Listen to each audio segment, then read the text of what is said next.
VD. Satheesan പണ്ട് പ്രതിപക്ഷ നേതാവായിട്ടിരിക്കുന്ന സമയത്ത് ഒരു കാര്യം പറയുകയുണ്ടായി. എന്താണ് പറഞ്ഞത്? അധിക നികുതി ഈടാക്കാനായിട്ട് അല്ലെങ്കിൽ അധിക നികുതിയിൽ നിന്ന് കിട്ടുന്ന ലാഭം അത് കൊയ്യാൻ വേണ്ടിയിട്ട് ഈ പറയുന്ന ഭരിക്കുന്ന പാർട്ടി അതിൻ്റെ ടാക്സ് കട്ട് ചെയ്യുന്നില്ല. കേന്ദ്ര സർക്കാർ ടാക്സ് കൂട്ടിയിട്ട് കൊടുത്താലും ആ ടാക്സിന് മുകളിൽ വീണ്ടും ഒരു ടാക്സ് ഇട്ടുകൊണ്ട് തന്നെ ഈ ഭരിക്കുന്ന പാർട്ടി അല്ലെങ്കിൽ നമ്മുടെ ഭരണപക്ഷമൊക്കെ അതിൻ്റെ ടാക്സിൽ നിന്ന് കിട്ടുന്ന ആ ഒരു ഓഹരി എടുക്കാൻ വേണ്ടിയിട്ട് ശ്രമിക്കുകയാണ്.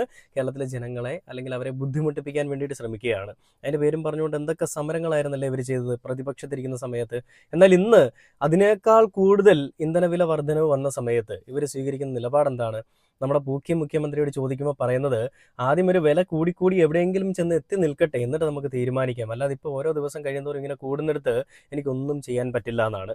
കമാന്നൊരു അക്ഷരം എന്തെങ്കിലും ചെയ്യുക എന്നതിനേക്കാൾ അപ്പുറം എന്തെങ്കിലും ഒന്ന് തിരിച്ചു പറയാനായിട്ട് സാധിക്കുന്നില്ല എന്നുള്ളൊരു ചോദ്യം ഇവിടെ പ്രസക്തമാണ്. എന്നാൽ ആ ചോദ്യങ്ങൾ പോലും ആർക്കും വേണ്ട. എല്ലാ ആളുകളും സാറ്റിസ്ഫൈഡ് ആണ്. ഞാൻ കുറേ വീഡിയോ കാണാനിടയുണ്ടായി. അതായത് 115 രൂപ പെട്രോളിനായിരിക്കുന്ന സമയത്ത് കുറേ വീഡിയോസ് കണ്ടു. ആ വീഡിയോയിലൊക്കെ പറയുന്നത്, ഞങ്ങൾക്ക് പെട്രോളിന് വില